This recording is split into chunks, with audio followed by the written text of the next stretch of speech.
það fíll í þessu herbergi, hann einhvern veginn í þessari umræðu kemur aldrei fram og það bara hvernig launaþróunin hefur verið. Mér finnst við ekkert geta hort á einhvern veginn þannig að við séum einhverju vaxtalækkunarferli. Nei, því lokið. Því lokið í bili. Ef ég hefði spurt þig fyrir 10 árum, hvað kulnun? Þú hefði sagt bara, ég veit ekki hvað að tala. Það ekkert skrítið? Jú, það smá skrítið. Þýddi þetta að með breytingunni, vegna þess að lífeyrissjóðurinn mátti ekki lengur skerða á móti því sem þú fékkst úr Tryggingastofnun, þá þýddi þetta það að þú myndir fara og launahækkun með að gerast öryrki. Nú ætla ég ekki að fara að halda því fram að margir myndi hugsa, herri, ég ætla að fara í kulnun og verða öryrki. Það örugglega bara, það örugglega til en það jaðardæmi. Það sem ég hins vegar horfði á þetta og hugsaði, ok, það ekki séns að einhver sem fyrir tímabundið á örorku eða eitthvað, ekkert af þessu fólki mun nokkuð tíman aftur fara að vinna. Af því af hverju ætti að gera það? Góðan daginn og velkomin í hlaðvarpið Ein pæling. Þessi þáttur eru boðið fiskhúsi.is, bæjarins bestu pilsur, Happy Hydrate, Alvöru Bón og Polsen. Nú ef þú ert að hlusta á þetta á almennri veitu, þá ferðu inn á partus.is/ein pæling til þess að fá þennan þátt á undan öðrum og án auglýsinga. En fyrir ykkur sem eru að hlusta, þá vil ég eindregið hvetja ykkur til þess að eiga viðskipti við þessi fyrirtæki, því þrátt fyrir það að þau séu ekki sammála mér allt, að þá þetta fyrirtæki sem að standa undir málfrelsi á Íslandi og það nákvæmlega það sem þetta hlaðvarp stendur fyrir. En víkjum okkur á þættunum, gjörið þið svo vel. Conor Áki Guðjónsson, hvað segirðu gott? Ég segi prýðilegt. Nei, það ekki? Jú, bara léttur. Það ekki? Það svona, það þýðir ekkert annað. Hérna, stýrivaxtaákvörðun, byrjum þar. Já. Af hverju? Af hverju ekki hægt að lækka vextina og koma til móts við þá sem að minnst mega sín? Sko, það svona svolítið erfitt að freyma spurninguna svona, en kannski bara afgreiði það beint sko. Það hefur ekki að mér vitandi neitt notað vaxtastefnu, peningastefnu með góðum árangri til að fara einhver svona pólitík gagnvart einhverjum svona ákveðnum hópum beinlínis. Vissulega hefur hún áhrif á mismunandi hópa og svoleiðis, en þú veist, til þess erum við með stjórnmálin til að sjá það, þannig að bara það frá. Peningastefnu snýst það að halda stöðuleiki verðlagi og svona reyna að jafna ef eitthvað sveiflur í hagkerfinu. Og hvað að gerast? Jú, við bara erum ennþá með verðbólgu langt yfir markmiði, hún fer hækkandi, væntingarnar verðbólgu eru lítið að batna og sama tíma það bara fínn gangur í hagkerfinu. Ég sá einhverjum daginn einhver að segja að það eru fjölmörg teikn á loft það væri bara alltaf að hægja á sko, og þú veist, jú, það að hægja einhvers staðar á og svona, og það búið að tala samt það að sé einhvern veginn alltaf að fara í kalda kól og hægja á í svona 3 ár, en við erum ennþá samt með ekkert atvinnuleysi. Kaupmáttur ennþá að vaxa. Þannig að þú veist, það var metfjöldi ferðamanna í júlí, þannig að það bara mikið í gangi, en þú veist, það að hægja á vextinum og þú veist, við sjáum aðflutningi fólks til landsins að þú veist, það bara, við erum komin í svona eðlilega bara hæga fólksfjölgun aftur loksins, sem að þú veist, mun hjálpa okkur, en þetta bara rosalega erfitt og því lengri, og það sem mér svona ótta svolítið að peningastefnu nefndin, mér finnst Seðlabankinn svolítið vera vanmeta það hvað það verður mikið óþol gagnvart þessu ástandi ef þetta batnar ekki. Af því að þau virðast ætla að vera mjög þolinmóð gagnvart því að verðbólgan sé lengi að koma niður. Við erum ekki að fara að sjá hún að koma niður fyrir en bara eftir rúmlega 1,5 ára eitthvað svoleiðis. Þá er hún komið niður í markmið. Og þeim virðist finnast það bara fínt, en ég bara ekki viss að það sé tólerans fyrir því. Ja, sko, ef þið vildið þá getið þið bara að dundra hækka vöxtum 2% morgun, sko. Það myndi kæla allt og hjálpa að komast niður í verðbólgumarkmið, sko. Já, sko, það hefur verið eitthvað viðhorf gagnvart þessu sem að ég hef verið svolítið sympatískur fyrir, sem að snýra því að sko kælingaráhrifin getur líka verið til lengri tíma og það myndi það verða verðbólgu hvetjandi líka. Þetta eitthvað sem að færstir rauk fyrir sérstaklega frá svona vinstri megnum og ASI og fleirum, að þetta sé eitthvað sem þeir eru búin að reyna í svo langan tíma að hljóti að fara að sjá núna að þetta augljóslega ekki að virka. Já, sko, vandinn þarna það, þú veist, búin að reyna langan tíma, hvað ertu búin að vera að reyna? Það var í raun og veru bara á, sko, hvenær var það? Það var bara á síðasta ári sem að Seðlabankinn náði loksins svona einhverju eðlilegu aðhaldi miðað við hvað verðbólgan mikil og þensla mikil. Þú veist, það gleymist við fórum með vextinu svo ógeðslega lágt og síðan ríkur verðbólgan upp, hagkerfið ríkur af stað að það sem að þú veist, voru mistökin eftir á og ég held að bara Seðlabankinn, þú veist, nánast hefur viðurkennt það sjálfur og ég held að sé bara flestir þessu skoðun. Mistökin voru að hækka vexti ekki miklu hraða fyrst, þá hefur mögulega ekki þurft að fara með það svona hátt. Þannig að, þú veist, þetta er ekki, ég myndi segja, eftir að hyggja, það er ekki það að þetta virki ekki og stýrivextatæki sér galla. Það bara, þú veist, þú varst bara með neikvæða raunvexti lengi þenslu og þú varst bara, þú veist, þetta var nefnilega að virka af því að þú fékkst þá áfram verðbólgu. Þannig að, og þú veist, jú, ég þekki alveg allt þetta tal og þú veist, sem alveg rétt út af fyrir sig að það eru partur af því að hækka vexti sem að verðbólgu hvetjandi að hluta til, en það svona kannski svona stór partur. Þetta allt hitt, allar rannsóknir, allt bendir til þess að heilt yfir þá eru áhrifin í að kæla hagkerfið.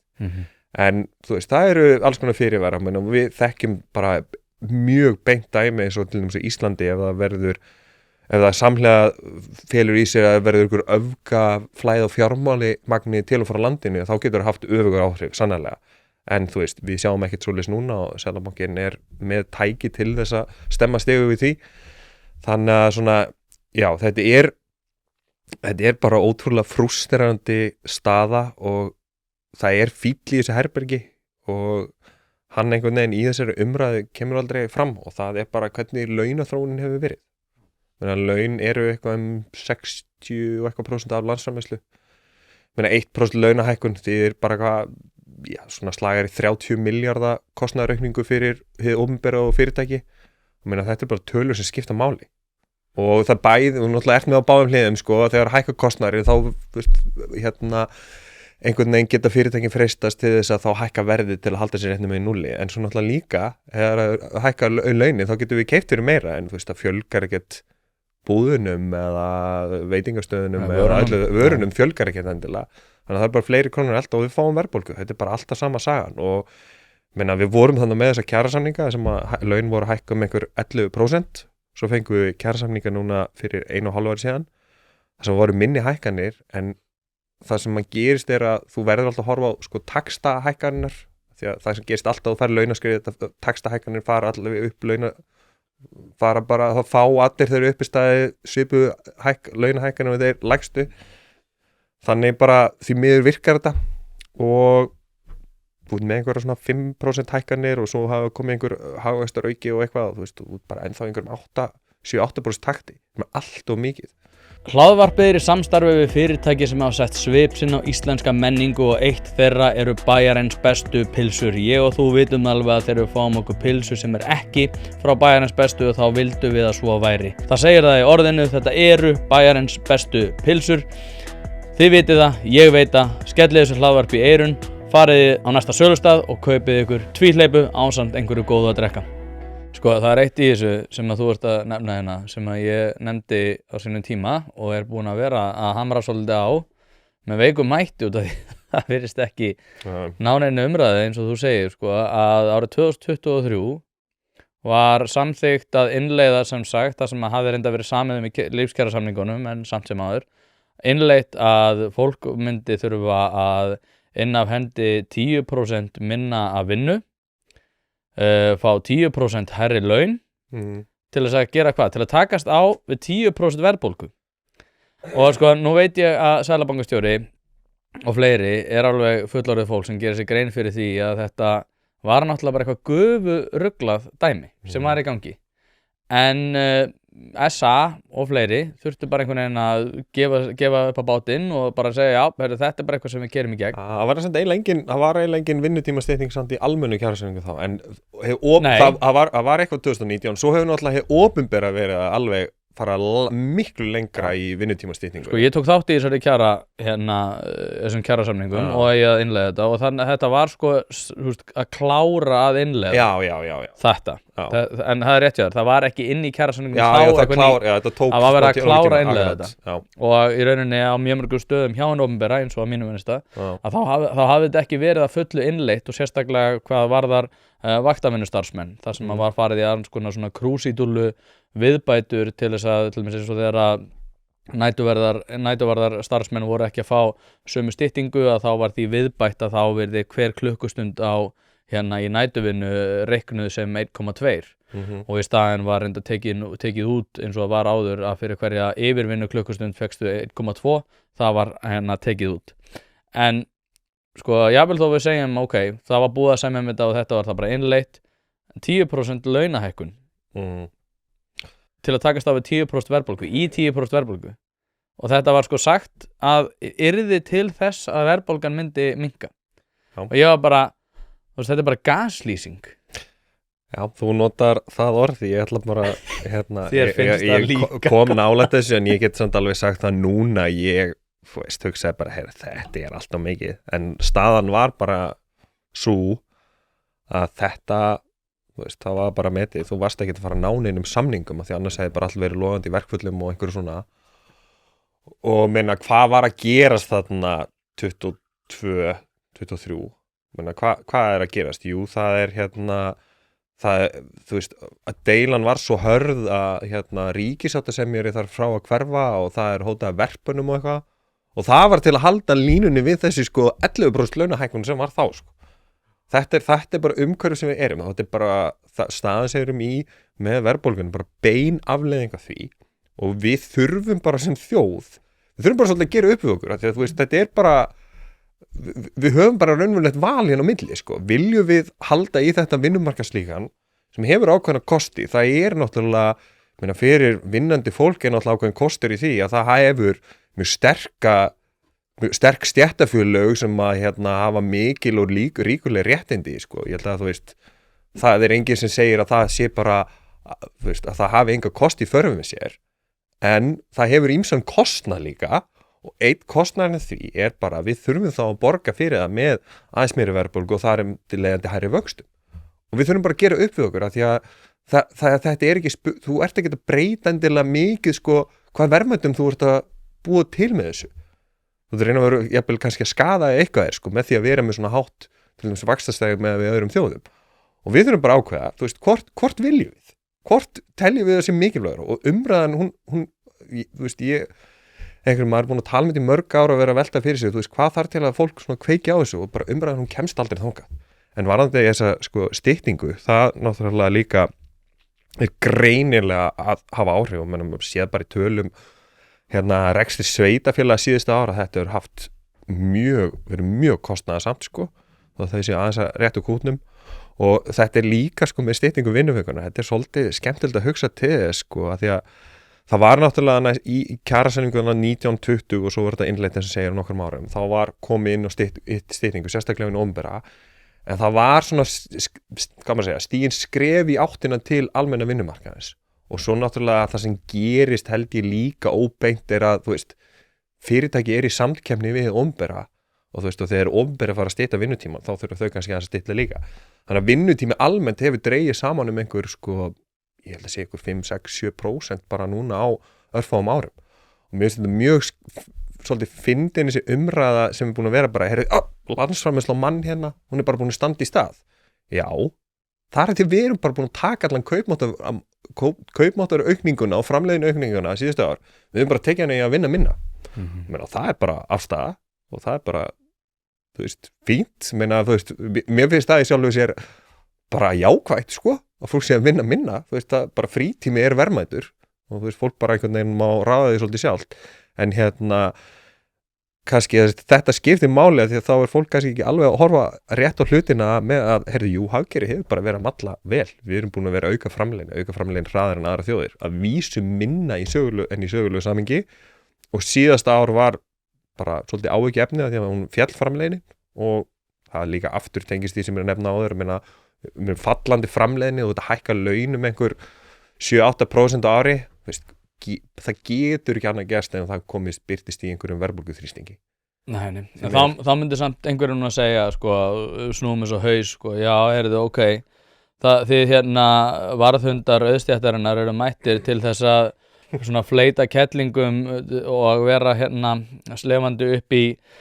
þá sem að er að greiða sér út milljarða í arð hverju ári, bankanir græða og græða, það eru margir 20 milljarðar þar, þeir bara halda áfram að græða, eru ekkert að fara að færa niður vextina til þess að koma til móts við þá sem að þeir þurfa nauðsynlega að halda, jafnvel þó að bankin sé ríkiseign, við þurfum náttúrulega fleiri samfélagsbanka eins og gefur auga leið. Þetta búið að vera alveg ótrúlegt dæmi með SFS að væla yfir því að þurfa að borga eitthvað smávegis til viðbótar til samfélagsins sem hafði augljóslega engin áhrif út af því að það sást strax svo að þetta fór í gegn, að þetta var bara eitthvað væl. Við erum að reyna að berjast í bökkum við það eitt að greiða leigu. Við sjáum það er ekki hægt að eignast neitt nema að eignast húsnæði og við eigum ekki svona húsnæði. Við erum að berjast í bökkum eins og þú varst að segja sjálfur, það er ekkert atvinnuleysi þrátt fyrir það að SA fara að væla í hvert skipti sem það gerði kjarasamningar og þá þurfum við að segja upp fólki, það gerist ekkert af þessu sem að varðhundar auðvaldsins er að segja. Það er alltaf verið að tala um það að það þurfi einhvern veginn aðhaldi í launakjörum, en ég meina að það er verið að greiða út arði, það er ekki eins og búið að loka EHF-gatinu sem að ríkisstjórnin var enda búin að lofa. EHF-gatið náttúrulega gerir öðrum kleift að nota bara fyrirtækið að lífa í svona eigin lífi. Ef þú þarf nýtt sófasett þá segir þú bara já, ég er örugglega að fara að setja hann á skrifstofuna en kaup bara innréttingar heim til þín.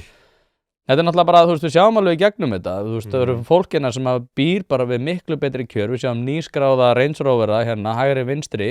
og þessir sömum aðilar eru að væla við því að þeir get ekki greitt fólkinu þó svo lúsarlega laun sem raun og veru eru fyrir hendi. Vá, hvað maður að byrja þetta svo löng hraða, náttúrulega lúsarlaun, bara fyrir að fyrsta, þá eru það sennilega, til að nota þessi orð, langhæstu lúsarlaun í heimi og sennilega í kaupmætti líka, því að það er rosalega mikil launajöfnur á Íslandi og minna að þú veist, það er margt í mörgu og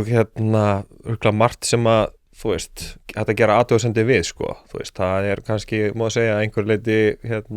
mætti vera virkari samkeppni á fjármálamarkaði og þú veist, það reyndar hafa verið jákvæð teikna þar á lofti með tækniframförum og svoleiðis og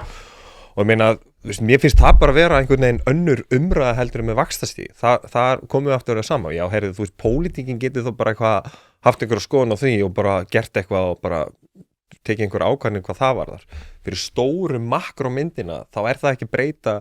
öllu hinum með að þú veist, ef þú býrð til einhverja 10 einingar, þá verður að borga þér sem samsvara því. Það þýðir ekki að fara að borga þér alltaf sífellt meira, Þú veist, það er það sem við erum alltaf að gera með því að vera til þess að hækka laun svona allt of mikið í raun og veru. Og það er vandinn, þú veist, hnífurinn hann stendur alltaf fastur í þeirri kú, Sama hvað óréttlæti heimsins er mikið að mörgu leyti og þú veist, eins og með húsnæðismarkaðinn, bara endilega tölum við það, Hvað gerist, hvað nærir húsnæðisverð? Meðal annars það að fólk hefur alltaf meira og meiri tekjur til að fara gegnum greiðslumat. Þú veist, þú komast fleiri gegnum greiðslumat, geta þá greitt herra verð, geta lagt fram fyrir aðeins fleiri krónur og það keyrir upp verðið og ég er nú svona ekki alveg jafn svartsýnn og margir aðrir á fasteignamarkaðinn af því að við sjáum svo, meðal annars sem ég nefndi áðan, við sjáum svo ógeðslega skýrt í tölunum að það bara er að hægja mjög mikið fólksfjölgunni. Við erum að byggja umfram fólksfjölgun núna eins og stendur og framheldur sem horfir allavega fram á næsta ári en svo veit maður ekki hvað byggingargeirinn gerir eftir það, Kannski er vandamálið að hann mun ekki byggja, hann er að hægja ómikið á þá, og það þannig að og svo líka það sem er mótsögn sem enginn er skýrt fyrir mér er að þú veist það er erfitt að komast inn það eru bara alltaf á hverju ári síðustu ár bara eitthvað 4, 5, 6.000 fyrstu kaupendur og það er ennþá þannig núna í ár það stefnir að vera svona 3.000 eitthvað fyrstu kaupendur ég verð að játa ég skil ekki alveg umræðan í þessu því að það er enginn sem segir, kemur bara réttir upp á hendu og segir, byrju hvaðan eru þá allir þessi fyrstu kaupendur að koma ef það er ekki hægt að komast á sama tíma er ekki hægt að komast inn að því sögðu er náttúrulega mjög erfitt að komast inn mér finnst verð á fasteignum í hlutfalli við undirliggjandi stærðir á Íslandi mér finnst það ískyggilega hátt svona og maður velti fyrir sér ég skrifa nú þetta í vetur hvort að það væri raun og veru búið að verðleggja fasteigni með eitthvað lægra vaxtastig í framtíðinni sem við sjáum svo núna er kannski bara ekki að fara að koma. Hlaðvarpið er í samstarfi við fyrirtæki sem hafa reynst mér vel og eitt af þeim er Happy Hydrate. Happy Hydrate veitir þér öll þau steinefni sem þú nauðsynlega þarft á að halda. Ég var alltaf skeptískur á það hvort það væri gott yfir höfuð að vera að taka einhvers konar viðbótarefni en eftir að ég byrjaði að nota Happy Hydrate hef ég einfaldlega orðið betri maður. Mér líður betur, kem meira í verk og dagurinn verður einfaldlega betri. Þetta dagskammtur af C-vítamini, engin gervisykur, dregur úr þreytu, inniheldur nauðsynleg vítamin og bara heilt yfir frábært. Því mæli ég eindregið með því að þið notið Happy Hydrate og skál fyrir því. Nei, þetta ótrúlega skrítið sko. Ég leik mér mjög mikið að því að greina fasteignamarkaðinn og til mig hafa svona ágæta þekkingu á honum og það sem ég geri að stundum að leika mér að skoða fasteignaverð sem að var miðað við sko per launaseðil. Það að segja að ég tek fasteignir sem að voru á ákveðnu verði á ákveðnu tíma og para það svo saman við kjarasamning eða lægsta taxta gildandi kjarasamninga. Og það sem að svolítið sérstakt í þessu sko að, og ég hef reyndar fært rök fyrir sáður en þetta svona staðfestir þá hugsjón mína að þetta líka, eða hugmynd mína, ekki hugsjón, að þetta líka sko því að þetta hækkar alltaf í ákveðnu ósamræmi líka. Það að segja að launaseðlarnir eru líka, þó svo að þeir hækki, að þá fasteignaverðið að hækka hraðar. Og ég alltaf að segja sko að það náttúrulega myndast ákveðin bjögun þegar fólk alltaf að keppast við og einhvern veginn á 4 ára fresti eða eins og í sumum tilfellum hefur verið að það sem hefur verið að endurskoða þetta náttúrulega COVID hann inn í en þegar krónutölum fjölgar í hagkerfinu að þá oft á tíðum sko hækkar fasteignaverð hraðar út af fólk fer einhvern veginn, það verður algjör bjögun og fólk hefur enga tilfinningu fyrir því hvað eðlilegt verð og hvað ekki eðlilegt verð og þá myndast þetta kapphlaup sko eins og við sáum hana 2021 til 2023. Þetta svona kalla þetta svona matseðla verðbólga, þetta einn af sko ókostur við verðbólgu að hann rýr bara almennt verðkennd okkur og hann við áttum okkur ekki á því hvað alltaf á að kosta, það verður erfiður að fylgja því og hvað þýðir það fyrir samkeppni að neytendur eru ekki upplýstir verð sko. Sérstaklega að svona veiga miklum þætti sko. Einmitt, þetta alveg ruglaður grímur, nei þetta alveg rétt sko. Eins og segi, ég ekki alveg viss hvernig verðið á að haldast í þessum hæðum miða við laun, miða við svona undirliggjandi byggingakostnað og svo leið sko, þó hann sé alltaf að hækka sko, en ef þú tekur frá lóðaverðið þá hann samt ekkert svo hár, þannig að þá veltum maður fyrir sér sko hvort það þurfi ekki að vera bara einhver svolítið alvöru svolítið horfast í augu við raunveruleikann hvað var það lóðaverð sko, en það kannski önnur lengri og stærri umræða, en það samt sama umræða. Ég var með Sigur Stefánsson sem einmitt svolítið naskur í þessum efnum og hann þróunaraðili á Byggingareit í Kópavogi og hann sagði bara að náttúrulega líka undirliggjandi þrýstingur, ég vona ég sé að fara rétt með en hann sagði eitthvað á þá leið það undirliggjandi þrýstingur sem einmitt lóðaverðið og önnur gjöld sem hækkar alltaf í ákveðnu ósamræmi við aðra kostnaðarliði þannig að undirliggjandi þrýstingur á þetta samt hefur líka það bara komast ekki hjá því að velta þessu til verði sko. Já, einmitt, og það samt eitthvað sem að þarf held ég, þetta einhver heldur sveitafélagin, svo líka bara markaðurinn þarf kannski aðeins að átta sig á stöðinni og þeir sem eru eiga lóðirnar sem að þetta náttúrulega bæði stundum annarkvort sveitafélagin sem bara selja einhver byggingarétti sko og svo bara einhverjir aðilar sem eiga einhverja reiti og einhver verktaki kaupir það og selur byggir eða eitthvað. Fólk þarf bara að fara að átta sig á því að þessar lóðir þær eru sennilega ekki eins verðmætar heldum fyrir 2-3 árum. Það bara veruleikinn af því að þær voru að endurspegla sko mikinn skort í brjálari fólksfjölgun og mjög lágt vaxtastig. Núna ertu komin í hátt vaxtastig sem alls ekki á förum á næstunni. Þú komin í hægari fólksfjölgun og það svona alla forsendur að öðru leyti fyrir því að markaðurinn nái bara einhvers konar eðlilegra jafnvægi. Þannig að þá bara, hvað gerist þá við verðið? Af því að, fræðilega séð lóðaverð alltaf bara einhver afgangsstærð, sko. Að þú veist bara, það er bara svona mikið á húsnæði, fólk er bara tilbúið að borga þetta fyrir það, því að það fær lán og á þessa peninga og bara allt þetta. Og svo, vitum við, það kostar bara byggingakostnaðurinn sjálfur, bara steypan og grafa þetta og setja innréttingar, allt þetta dæmi, það kostar bara eitthvað X. Og það er bara afgangurinn þannig milli, það er lóðaverðið. Þannig að þegar það er þannig að við sjáum fram á það að byggingakostnaðurinn að hækka, fólk ekki að ná að borga hærra verð, þá verður bara lóðaverðið sjálft að gefa eftir. Já. Mér finnst það verið ekki pínu eins og þegar Eldur Ólafsson að ræða loftslagsmál, þá fer hann alltaf að tala sko Þú veist, hérna erum við með það sem að hérna, olíana sem erum að brenna á heimsvísu sko, hann talar þetta í stóru samingi þetta það sem að bílar eru að nota og hann fer yfir svona nokkra þætti og svo fer hann yfir það hversu mikið kol eru að hérna, í rauninni menga andrúmsloftið og hann bara fer yfir þessa þætti og kolin eru bara, þú veist, ekki það mikill orkugjafi en í samhengi við hversu mikill orkugjafin þá hann að menga svo miklu meira þannig okkur fyrir við ekki fyrst í það bara að taka veigamesta þáttinn og við getum bara, þú veist, kötta hann út og verið þá að byggja á öðrum og svo getum við farið að velta fyrir okkur olíu og gasi sko. Og mér finnst það svolítið með þetta eins og þú varst að nefna með lóðaverðið ég ætlum mér fært rauk fyrir því, ok ef að Reykjavíkurborg myndi bara lækka kostnaðinn sinn 70% á lóðan bara væri einhverjum algjörum grunnstærðum þá myndi það náttúrulega líka gera sko lóðir annara sem eru að sitja á þeim eða eitthvað þannig eins og Einar Þorsteinsson kom inn á þetta er markaður, það er samkeppni það myndi gera það nánast ekki verðlaust en minnka verðið á þeim þannig að þeir myndi fara að hlaupa í það að reyna að selja verktökum þetta til þess að þeir getur farið að byggja þessu og ég hugsa alltaf bara okkur byrjum við ekki á þessum þætti bara losum þetta er rosalega góði punktur svo náttúrulega líka hjálpar ekki með sko lóðamarkaðin er að þú veist finna einhverja upplýsingar það hvað lóðir kosta þú þarf bara að hringi í einhvern verktaka eða einhvern sko í einhvern banka og hann getur svona sagt einhverjum þjóðumpundarreglur það er ekki til þetta og þjálpar þess ekki heldur og það er náttúrulega partur af því kannski sem að maður óttast að kannski kemur ekki alveg skýrt fram í þessari umræði núna með sko þennan hvað þetta er dýrt að byggja og skortir lóðir, að það er náttúrulega sveitafélögin eru orðin hafa verið svo háð því til að bjarga afkomni hjá sér að hérna þau hafa verið svo háð því að vera að selja byggingarétti bara á topp verði sko og orðin svolítið vön því og eins og bara held ég allir vita þá er undirliggjandi rekstur sveitafélaga mörgu leyti bara alveg séð mjög veikur og mjög erfiður og þá er svolítið erfitt að sleppa því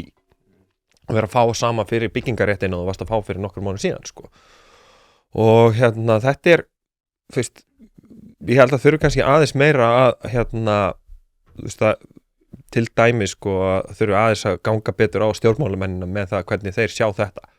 þurfi ekki bara að þá að sýning verki til að þessi þróun til að lóðaverðar ekki komið fram og þurfi þið bara einhvern veginn hjálpa til að íta þeirri þróun á stað þó þið fáið meira fyrir það sko en það þýr ekki þessi að gefa það þarf bara einhvern veginn að hjálpa kannski markaðnum aðeins að leiðrétta sig sjálfur sko að því að eins og segi, hann er ófullkominn og þú veist, það liggur ekki fyrir hvað kostar lóð einhvers staðar upp í Úlfarsárdal eða nýri bæ. Það er engin sem held ég veit það nákvæmlega sko, það er bara háð ýmsu sko. En svo er þetta líka bara ákveðin heimspeki sko, eru sveitafélögin til þess einhvern veginn að fjármagna sjálfa sig? Er það verkefni sveitafélag að vera stærstu fjármögnun sko? Nei, og þetta er mjög hættulegt sko að fara að nota byggingarétti til að fjármagna undirliggjandi rekstur en hins vegar náttúrulega er það þannig að þú veist, þeir sem eiga þetta land það er bara, þú veist, borgarbúar eða eitthvað það er bara eðlilegt að sé borga eitthvað markaðsvirði fyrir það. Það eina sem ég er að segja, þetta markaðsvirði með við þróun á fasteignamarkaði sem hefur verið síðustu mánuði og verður sennilega eitthvað áfram að þá er bara þetta markaðsvirði mögulega að lækka og þá þarf bara að horfast í augu það. Hérna færum okkur aftur að stýrivöxtunum. Hérna þú sagði þér núna rétt í þessu að bara þú setja ástand, þú veist, bara buckle up, bara spenni beltin, þetta er ekki að fara að breytast og ég er búin að heyra þetta hjá ýmsum aðilum sem að maður tekur svona marka á almennt sko. Já, ég hérna sko, ég ætla ekki að fara að saka peningastefnunefnd gaslýsingu en mér fannst samt sko að því að ég heyr alveg skil hvað það segja en bara ég ætla að grípa þetta að því að þú nefnir orðið gaslýsingu á þann mér fannst kynningin á ákvörðunni núna síðast mér fannst hún vera svona það örlaðis á gaslýsingu þau voru að segja sko að spennan væri að minnka herði nýri spá Seðlabankans þá er bara áfram smá framleiðsluspenna og fer ekki einhvern slaka í hagkerfinu og verður að segja, já, verðbólgan hún er að koma bara á sama tíma og við heldum áður, bara já, kannski í maí, en hún er að koma niður miklu seinna en við heldum í febrúar og hún verður meiri þangað til hún kemur niður og þetta er einhvern veginn allt svona, sko, þetta bara lítur ekki vel og hún er að fara að hækka, sko, árstakturinn núna næstu mánuðin sennilega þegar það verður svona heppileg grunnáhrif og Þegar þú segir þetta, hvað meinar svona á mannamáli? það sem ég meina að þú veist, verðbólgan sem við horfum á í dag, það alltaf bara 12 mánaða saga af verðhækkunum og það sem var að gera síðasta haust það að þá komin svona skemmtilegi liðin eins og gjaldfrjáls og skólamáltíðir og skráningar og skólagjöld að þetta bara fellur niður og bara verður til þess að hún lækkar síðastliðið haust og þetta svolítið óvanlegt og svo núna þegar þetta dettur út úr 12 mánaða taktinum að þá mun mælast að óbreyttu hærri verðbólga og þú veist hún fer upp í kannski svona 4,5 eitthvað svo leis hún í hvað, 4,2 núna, ég maður ekki nákvæmlega þannig að við erum skiljaði rétt að þá ert að meina að við erum að nota kannski svolítið einkennar á tölur til þess að yfirfara þú getur líka að hugsa þetta þannig þú verður horfa fram hjá þessum skrýtnu einskiptisliðum bara núna þá væri hann með svona 4,5-4,6% verðbólgu akkurat núna.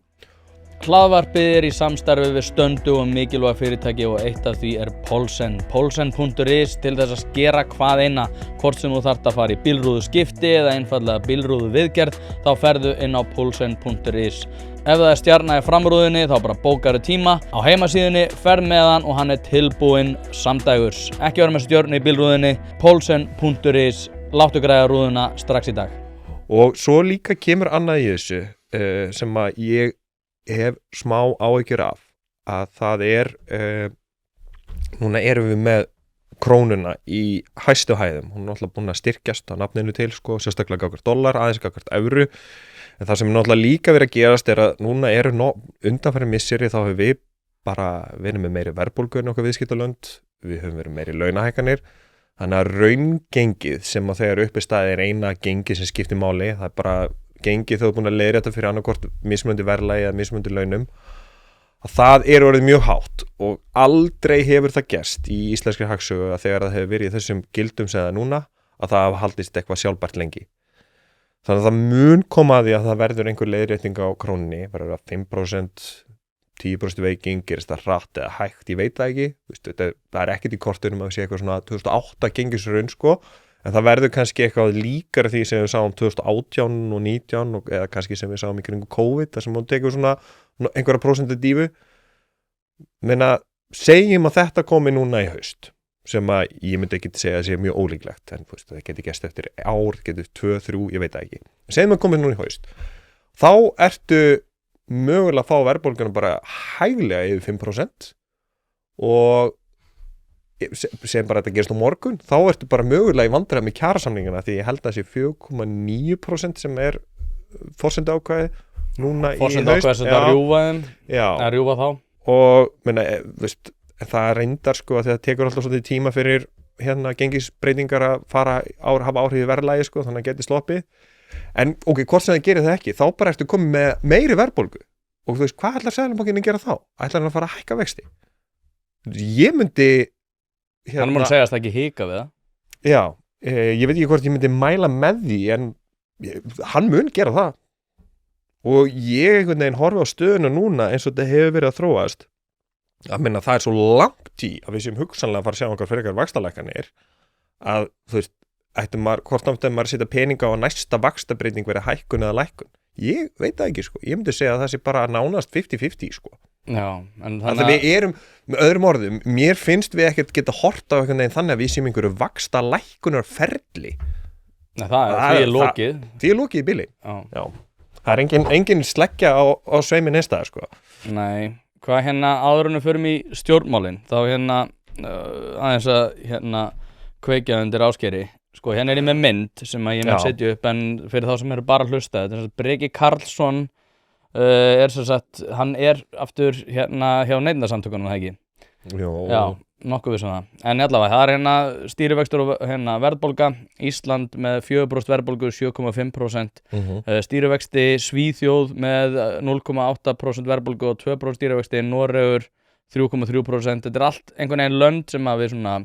almennt séð berum okkur saman við, Bretland með 3,8% verðbólgu sem næstu mikið og við, en bara 4% stýrivexti. Af hverju þetta ósamræmi hér? Er þetta bara eitthvað svona... Það er náttúrulega sem ég er búin að segja á þér, við bara í kostnaðarlið sem 60% af landsframleiðslu, þá erum við hegð okkur öðru í sinna allar aðra þjóðir. Það er launakostnaðurinn. ég myndi segja að það sé stærsti áhrifaþáttur þannig án vafa. Það þýðir að verðbólgan meiri, það þýðir að hjálpa til við að ýta undir þensluna og svo náttúrulega líka það svona samanburður svolítið hættulegur og erfiður og ég veit ekki hversu oft Seðlabankinn hefur tekið einhvern svona samanburð og tætt hann í sig og það hefur verið svona stundum kannski mætti oftar svona Seðlabankanum til varnar vera að svona vitna í það og aðeins rýnt í það hver orsækinar, svo náttúrulega líka bara við erum pínu lítið hagkerfi, við verðum sennilega alltaf með aðeins hærri vexti heldur en í öðrum stærri þróðum ríkjum en þetta bara það sama og ég var að segja í byrjun, við bara hegðum okkur öðruvísi okkar hagstjórn, við erum með algjörlega einstakt vinnumarkaðslíkan, við erum hvergi að byggðu bóli jafn hátt hlutfall fólks í stéttarfélögum og við erum með vinnumarkaðslöggjöf sem stofnun til að verða 100 ára gömul. Annars það bara virka hlutinir almennt öðruvísi og svo náttúrulega líka það sem að hjálpa okkur ekki því við erum alltaf búin að vera það verður svona inertia þetta kannski þetta bara svona verður væntingarnar festast bara í því að þú ert alltaf að fá 6-7% launahækkanir þá ertu de facto búið til 4% verðbólgu bara að eilífu og verðbólgu í Íslandi alltaf svona 4-5% og við en það verði engin auka verðmæti til við það þannig að það þarf að borga fyrir það einhvern veginn og við gerum það með vöxtun Svo einfalt er það Herðu, Sigmundur Davíð talar gúmmisleggju Kristrúnar í samhengi við það að hún sagðist alltaf hvað ég var að segja, berja niður vextina með sleggju Hvað það hið opinbera stór þáttur í þessu, sérstaklega með við hvað stórt hlutfall starfsmenn eða þess að opinberi starfsmenn hvað svo við byrjum kannski bara á því sem að þau gætu gert hvernig ef þú varst nú aðstoðarmaður utanríkisráðherra eða var það fjármálaráðherra ég var í korter aðstoðarmaður utanríkisráðherra já, lengi og Þórdís Kolbrún var fjármálaráðherra en þú ert aðstoðarmaður ekki Kristrúnar, heldur Daða, hvernig sem þú vilt orða hvað það svona, þú mætir inn á staðinn og segir, ok, hérna planið 3 atriði, ætlum að negla þetta meira aðhald bara 2 orð og það sem að þarf og ég held að þú veist þegar ég sá þessar byrjum á því, þegar ég sá þessar hugmyndir að fara í, þú veist, fá þessar aðhaldsaðgerðir og þegar það voru kynntar mér fannst þetta ógeðslega flott framtak frábær vinna, en ég hugsaði alltaf þetta skilar takmörkuð því að eina leiðinu þú rekuði fyrir að fljóta það eina leiðin til að fara eitthvað alvöru aðhald og spara alvöru peninga það að fara að taka erfiðar pólitískar ákvarðanir þar sem að margir verða ósáttir Sérstaklega Flokkur fólksins Já, og bara alls konar Þú veist, að því að þú sparar ekki neina alvöru peninga nema að gera það en hitt bara einhvern veginn svona eilíðar vinna sem tekur mörg ár kannski. Þú veist, með einhver sparnaðar í opinberum innkaupum, skilur. Þú veist, ég veit ekki eins og hvernig þú ætlar svo að mæla þann sparnað. Þó að það sé náttúrulega bara sjálfsagt að fara í það og í þessum aðgerðum sem á að fara í aðhaldi, þú veist, það nánast allur sparnaðurinn að koma þaðan og þú veist, samt var einhvern veginn ótrúlega skrítið samt og svo kemur fjármálaáætlunin og þá raunkostnaði við opinber innkaupa aukast meira heldur en í fyrirliggjandi fjármálaáætlun sem meikar ekki sens. Það svona frekar, þannig að þú bara svona, hvað sparnaður? Hvað þýðir það þá? Það sem þú þarft að gera og ríkið þarf að gera ef að það ætlar að vinna meira með seðlabankanum, það þarf að fara í einhverja erfiðar pólitískar ákvarðanir. Þú bara segja, við ætlum að bara þú veist, já, ætlar að láta einhverja opinbera starfsmenn fjúka í raun og veru já af því að þú getur ekki gert það í raun og veru öðruvísi, þú þarft að halda aftur á vexti einhverja bóta þú þarft að hætta að styðja við einhverju verkefni þetta bara verulegin, en mér finnst einhvern veginn allir alltaf að vona það að finna einhverjar auðra undir einhver þúum og þú veist, það kemur alveg fyrir menna, þú veist, síðustu ár bara eitt gott dæmi, síðustu ár þá hjálpaði það rosalega mikið við fjárlagavinnu og fjármálaáætlunarvinnu það kom alltaf svona nýjar áætlanir alls konar útgjaldaliði kemur í ljós bara, heyrðu, við erum að greiða miklu minna í ellilífeyri en við heldum af því að þeir sem eru að koma á eftirlaun þeir hafa svo góð lífeyrisréttindi að það spurðist bara einhverju 3-4 milljarðar spurðist 23 bara við þetta til dæmis og þá bara hjálpa náttúrulega augljóslega mikið, en þú getur ekki verið eitthvað, þú ert ekki að finna einhverja 3-4 milljarða tína þá upp á götunni svona sem einhvern veginn svona pólitískt kosta ekkert. Þannig að ég samandreið, þetta verulegin og ég hef engar væntingar til þess að það verði einhver stórkostlegur niðurskurður hjá þessari ríkisstjórn, þú veist, ef að þá að fara í þá hliðina, frekar held ég að einhvern veginn finnst mér hljóma eins og sé aðeins vera að tromma upp að það er að taka meira þess að tekjuhliðinni, einhvers konar frekari skattahækkanir og eins og segi, þú veist, jú, það verður hægt að finna eitthvað, það verður mögulega hægt að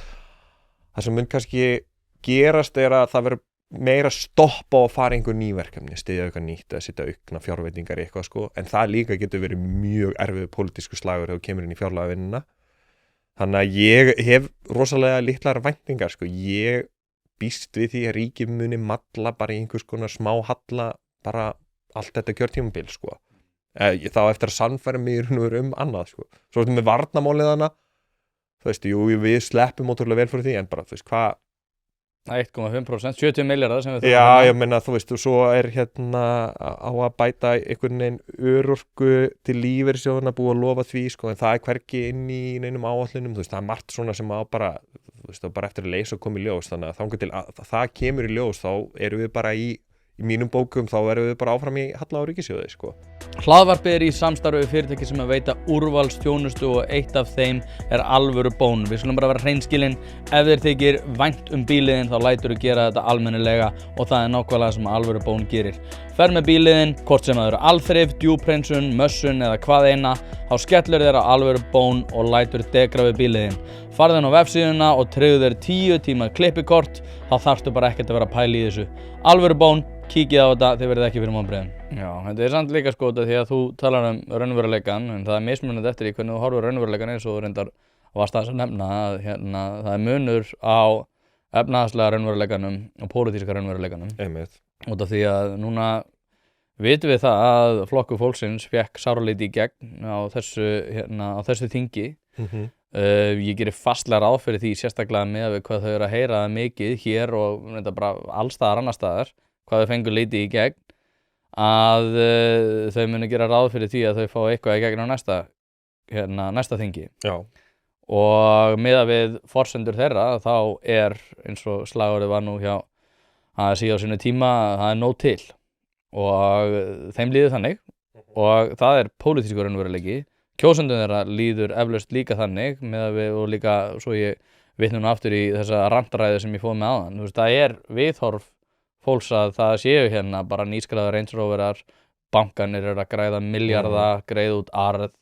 allt einhvern veginn sko hljómar eins og að henni fátækum hefur bara éta skít og það er bara sá pólitíski raunveruleiki sem við búum við. Það er bara þannig, þetta er bara hárrétt og það kannski er svona sem maður hefur aðeins bak við eyrað sem ég var að fara með það sem ég var að segja áðan sko. Meina, þú veist, er þessi hópur að fara að sætta sig við það að það verði eitthvað skorið niður? Af því að þú veist, það er rosalega margt sem að þú horfir á bara svona, þetta er bara kjaftaði. Það kom út bara í gærað fyrradag greining á því að til dæmis hækkun húsaleigubóta, hún bara sjokkar, fór eiginlega öllu leyti beint til leigusala. Alveg fullkomlega fyrir séð.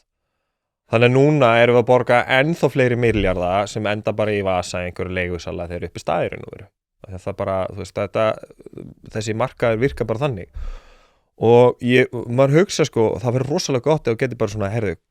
bara sleppum því, bara lækkum húsaleigubætur núna, þetta hvort sem ég skila sér ekki neitt. En þá kemur pólitísku veruleikin að sú aðlögun að leiguverðið með við það, hún myndi kannski ekki verða bara á morgun. Þannig að þetta yrði til skamstíma mjög sásökafullt fyrir leigjendur þó að borgi sig kannski fyrir það til lengri tíma. Þannig að þú ert svolítið bara fastur í alls konar svona, þú veist, það er rosalega margt svona hjá ríkinu sem er mjög erfitt að vinda ofan af. Þó að það sé einhver svona skamtíma sásöki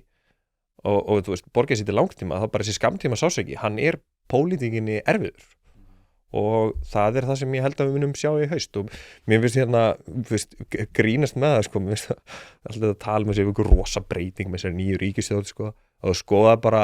tekjur og gjöld og afkomi ríkissjóðs í síðustu fjármálaáætlun síðustu ríkissjóðunar og nýrri, þú sérði enga mun. það í raun og veru ekkert svo stórkostlegar breytingar sko, saman hversu fólk hrópar hátt það. Helsta breytingin sem að verða það þarna, þú veist, jú, það út með veiðigjöldin og eitthvað svona, en stóra breytingin ein alvöru breytingin sem ég tók eftir í fjármálaáætlun núna það að nýja ríkisstjórnin, hún ætlar að fara spýta útgjöld 2026 en minnka þó útgjöldavöxt 2027 móti, sem þýðir það að hún að hjálpa Seðlabankanum minna heldur en var gert ráð fyrir. Það það sem að gerast. Það eina breytingin í þessari nýju fjármálaáætlun sem skiptir sérstaklega máli upp á vextina, því að það það sem Seðlabankinn horfir á, það aðhaldið. Það hefur verið að minnka aðhaldið á næsta ári, í fyrstu fjárlögum. Og það finnst mér ég vona að það veri tekist á, að vera eitthvað tekið á því núna þegar fjárlög verið kynnt eftir nokkra vikur sko, og svo verið unnin í þinginu, en ég hef ekki miklar væntingar það sko. En nú sagði Daði Már, hann kom fram í viðtali eftir þessi stýrivaxtaákvörðun og sagði bara að það hafi komið honum á óvart hvað Seðlabankinn væri að líta til þeirrar aðgerða sem að stjórnmálin hefðu núna kynnt og sett fram. Já, ég byrju, ef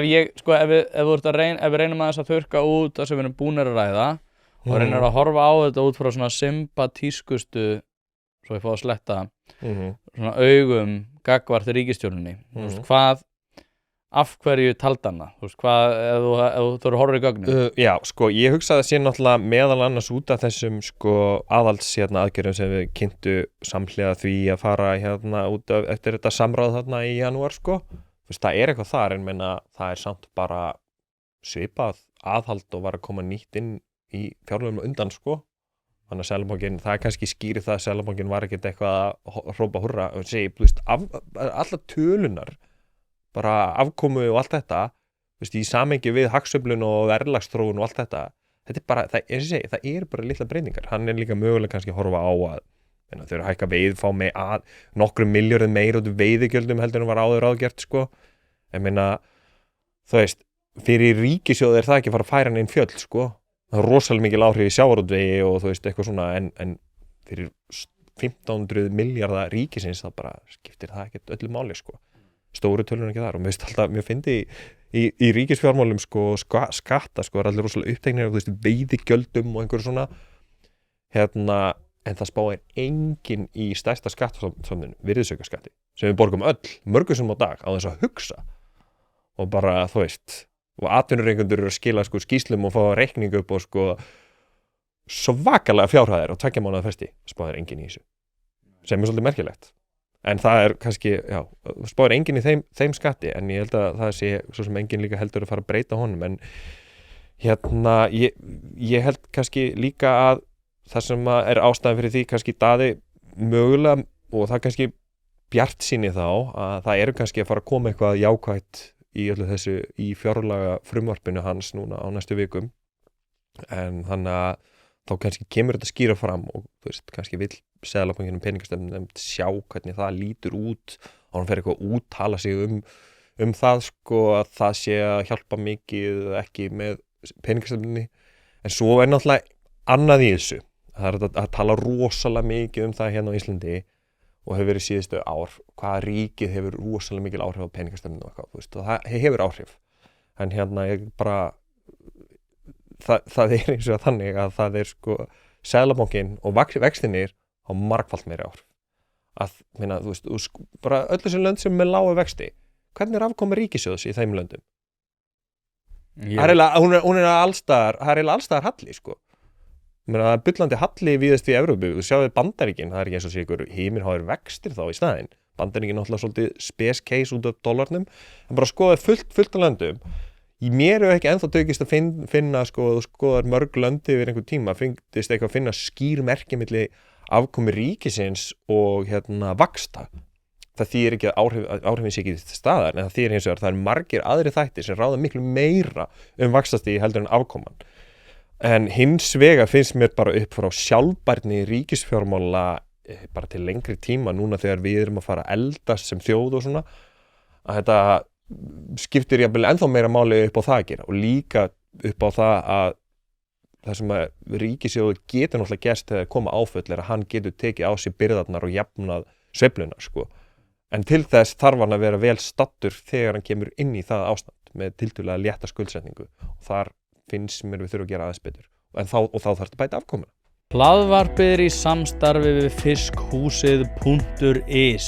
Fiskhúsið.is heildverslun fyrir veitingamenn sem vilja það ferskasta og það besta fyrir sína kúnna. Hvort sem það fyrir veitingareksturinn, hótelreksturinn, mötuneytið eða hvað annað, þá ferðu inn á fiskhúsið.is til að sjá það gríðarlega úrval sem að strákarnir hafa upp á að bjóða. Ef að þú vilt hið ferskasta og hið besta, þá gerir þetta sjálfsögðu almennilega, ferðin á fiskhúsið.is. Það ekki til sú spurning sem að strákarnir hafa ekki svarið við, þannig enn og aftur fiskhúsið.is til að fá ferskasta og besta fiskinn á landinu. Þá hérna ein heit kartafla, þú talar fíl í herbyggin. Ég held að þetta sé risafíll sem að snýr að, sko, því við erum búin að vera að tala þessi mál með mjög víðri linsu. Það að segja, við erum að horfa alltaf heildstætt á hlutina. En ef við þrengjum þetta aðeins og horfum jafnvel á svona hagkerfi með ákveðinni smásjá, að þá það líka stórir þættir sem að eru það hvernig svona viðhorf fólks til vinnu almennt Ég man núna á þingi BSRB þá að vera að tala það að næst ættu við að fara að berjast fyrir því að hafa 32 klukkustunda vinnuviku og ég fór upp í pontu og sagði, við hefum ekki að bíða eftir að almenni markaðurinn fá allavega sína styttingu áður en að við förum að kræfjast þess að ég sagði reyndar okkur bara sleppu við ekki bara að vinna og fáum bara peninga skilurðu, en þú veist það svona loka hnykkurinn í þeirri baráttuatriði. En ég velti fyrir mér sko, ok, við erum með gervigreind sem að kemur eitthvað til móts við vinnuframlag fólks og eykur afköst og annað. En aftur á móti þá líka einkennilegt viðhorf á vinnumarkaði, meira hjá hennu opinbera en á almennum markaði, en þó eitthvað almennum markaði sem bara kulnun. Kulnun eitthvað orðið hugtak sem að við bara beitum til þess að færa rök fyrir því að við eigum að fá aftur í tíman, eða afturvirk laun, það að segja yfirvinnu og annað sem við inntum að hendi og fá það greitt fyrir það að mæta ekki vinnuna. Og ég hef ótrúlega mikið hugsað svona þetta sem að gerast í hagkerfinu og ég ekki jafn naskur og þú í þessum málum öllum, en ég hef samt verið að pæla í sko framleiðinni per starfsmann, bara svona heilt yfir og hugsað, ok, hversu lengi samt og hversu mikið getum við séð kulnun aukast, hversu mikið getum við séð svona ákveðina svona einkennileg mál, örorku og annað, ég veit að við erum komin í mjög heita kartöflu hérna, en aftur á móti bara áhrif þess á hagkerfi í heild sinni. Eitthvað sem mjög lítið rætt, en ég veit til dæmis á sumum sviðum Reykjavíkurborgar og ég hef nefnt áður, eru 40% yfirmanna í kulnun. Það mitt. Þetta mann finnst eiginlega svolítið skeri líka töluna til dæmis úr bara leikskólum með veikindafrí og leyfi, afsakið, náttúrulega ekki frí sko, ef fólk veikt, guð minn góður, talandi að stiga á heitu kartöfluna sko. Labbaður í jarðsprengjum. Já, einmitt brendi mig illa. Nei,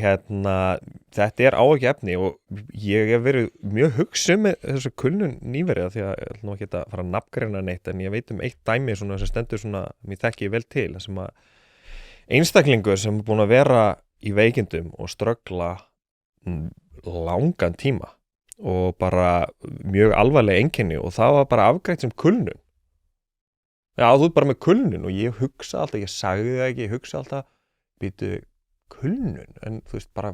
í vinnu bara nokkra vikuleiku eða eitthvað og svo bara aftur kulnun, bara svona, það rosalega skrítið.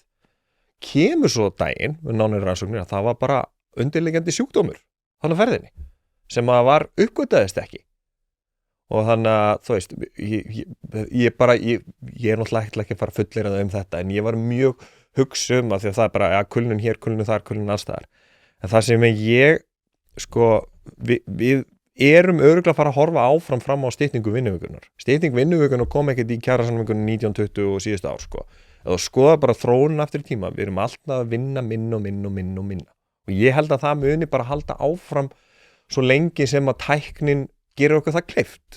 Og við kannski, já, þá bara höfum meiri frítíma, að ég segi. Sem ekki neikvægt að sjálfur sér. Það bara frábært. Já. Það bara frábært, við þurfum að vinna minna til þess að bara njóta lífsins með fjölskyldinu og sinna áhugamálum og allt þetta, sko. Það bara jákvætt, en það þarf að gerast kannski í hægum skrefum. Bara, og svona sem partur af náttúrulegri framleiðinni þróun. Það sem ég hef mjög miklar áhyggjur af í samhengi við þetta samhengi og það, náttúrulega þegar við vorum að tala um pólitíkina, það var frumvarp sem kom hérna fram í vor sem ég eiginlega ennþá bara svona smá í áfalli yfir að það hafi verið planið og ég ætla að vona að það hafi verið endurhugsað og það átti sérst að vera þannig að ef að þú ert á örorkulífeyri átti þú að fá greitt frá Tryggingastofnun eitthvað og svo líka frá lífeyrissjóðnum og það mátti ekkert skerðast neitt á móti sem þýðir það að fyrir sko marga í sko lægri tekjum sérstaklega og svo líka þetta eru áhrifalega bara upp í svona miðlungstekjur eitthvað svo leiðis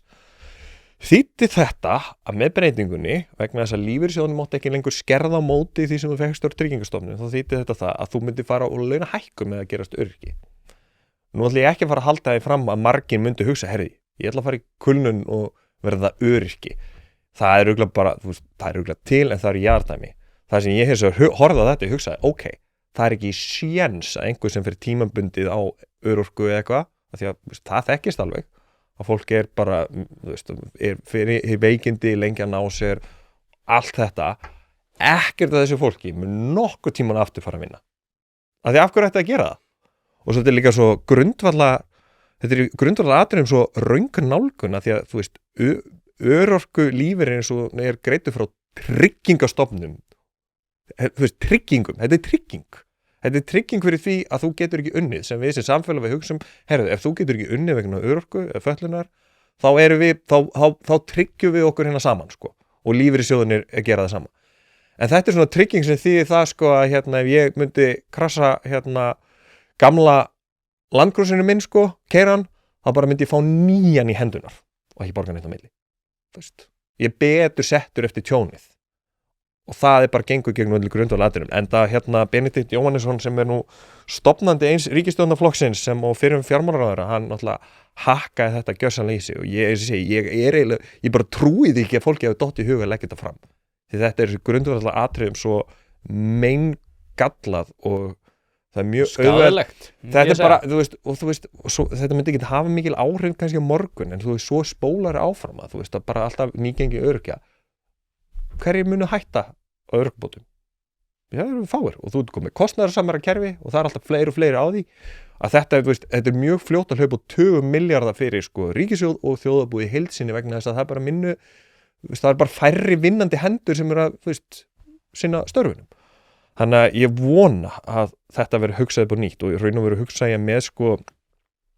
örorku lífeyrina að þetta tvöfaldakerfi milli Tryggingastofnunar og lífeyrissjóðanna er alveg meingallað og endalaust togstreita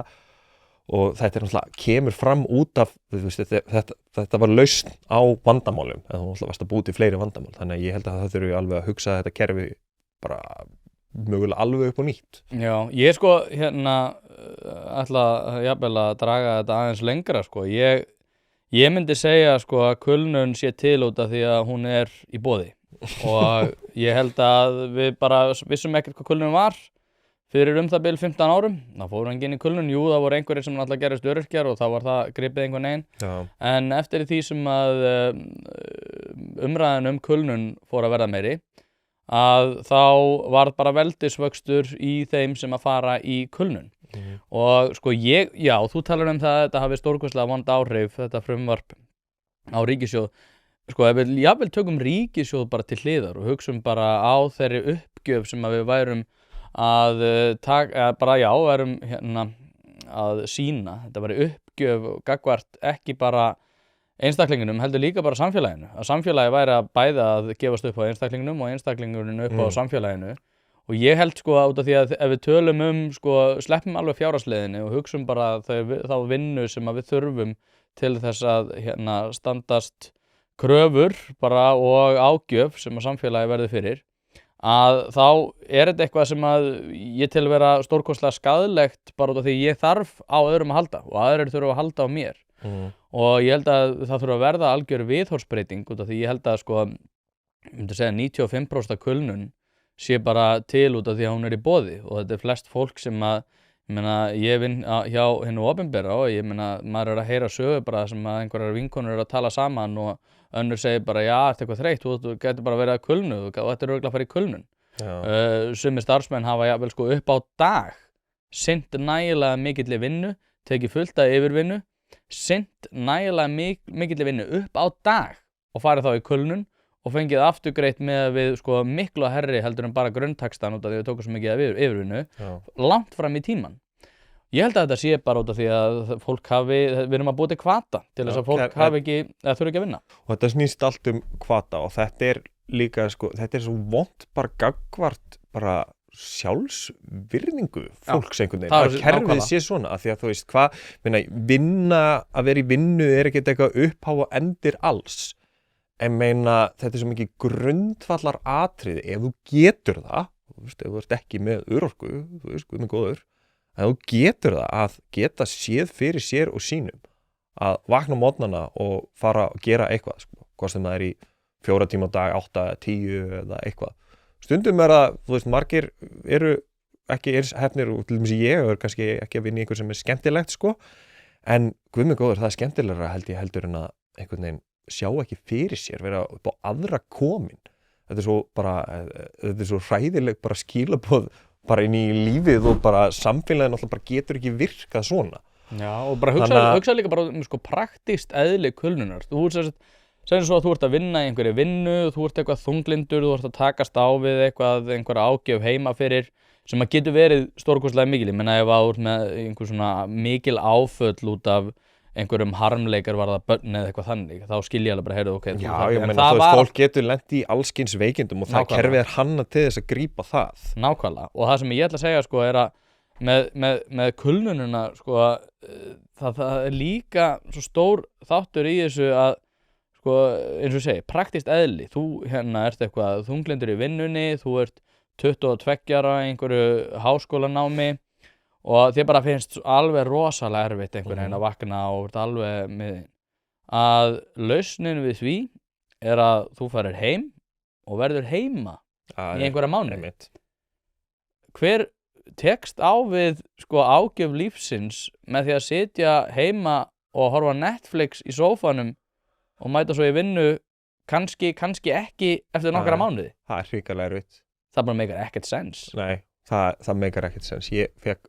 ég bara tengi pínu við þetta því að ég, var, svo óheppinn að ég misti vinnuna 21. desember síðastliðinn og þá bara hafði maður búinn að vera að drukkna mánuðina áður, sko, allt brjála, svo allt í einu bara hafði maður allan tíman í heiminum og maður fann það rosalega fljótt að, sko, bara svona allir takturinn í lífinu hann gæti bara vákvæður einhvern veginn auðvitað að detta inn í þetta og ég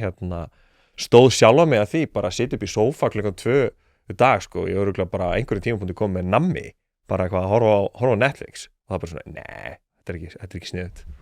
Nei, ég meina og svo reynda fannst mér þetta bara vera orðið svolítið leiðilegt. Þetta verður náttúrulega mjög leiðilegt mjög fljótt, sko, en ég held að þetta séu ákveðin hjólför sem auðvelt að festast í. Já, bara eins og allur annur, þú veist, þú vanur að gera eitthvað, bara allur ávani verður bara þannig. Svo ef þú kemst upp í hinn endan að vera bara einhver rosa hröðu vinnu takti, þú veist, það er erfitt að gera sér niður og því líka, sko. Já, ég eins og segi, mér finnst kulnun vera bara uppgjöf á einstaklingnum. Sko, ég held kannski kulnun sem slík, þú veist, ég svo sem rengi það ekki að þessi læknisfræðilegt hugtak, ég held bara stundum að hún sé mjög oft bara ranglega greint. Þessu dæmi og þá spyrir maður, sko, af hverju heilbrigðisstéttirnar eru að greina manneskju sem með bara einhvern kláran sjúkdóm sem er ekkert með einhverju kulnun að gera, bara eina sem að gerist er að eins og við alla sjúkdóma þegar þú ert undir einhverju álagi í vinnu að þá aukast einkennin og það bara, þetta er bara kulnun, sko. Já, sko, það finnst mér þú ert að vera alveg kurteis, sko. Ég reyni það. Ég veit það. Ég reyna það líka, en mistekst örugglega oftar en þér. Ef ég hefði spurt þig fyrir 10 árum, hvað er kulnun? Þú hefði sagt bara, ég veit ekki hvað að tala um. Er það ekkert skrítið? Jú, það er smá skrítið, sko. En það er þetta, sko, það sem segi, ég held að það sé ofgreint og svo held ég þetta sé líka bara eitthvað, ég veit ekki, bara fabulur, er þetta ekki bara svolítið rustflokku fyrir það bara að, þú veist, fólk er að kljást við eitthvað þunglindi, einhvern kvíða eitthvað og í þeim tilfellum það er ekki lausnin að hanga bara heima, sko, þú veist, jú, getur þurft að minnka við vinnu en þú verður að vera þá að vinna í sjálfuður einhvern veginn, skilur. Fara í skóla, fara í ræktina, fara út að hlaupa, eitthvað, skilur. Það er bara, það versta sem þú gerir er að hanga bara heima sko. Fara að hlaupa, farið í skóla, fara að gera eitthvað, njóti lífsins. Nákvæmlega. Konráð Guðmundsson, takk aðeinslega fyrir að koma þangað til næst. Takk hérlega.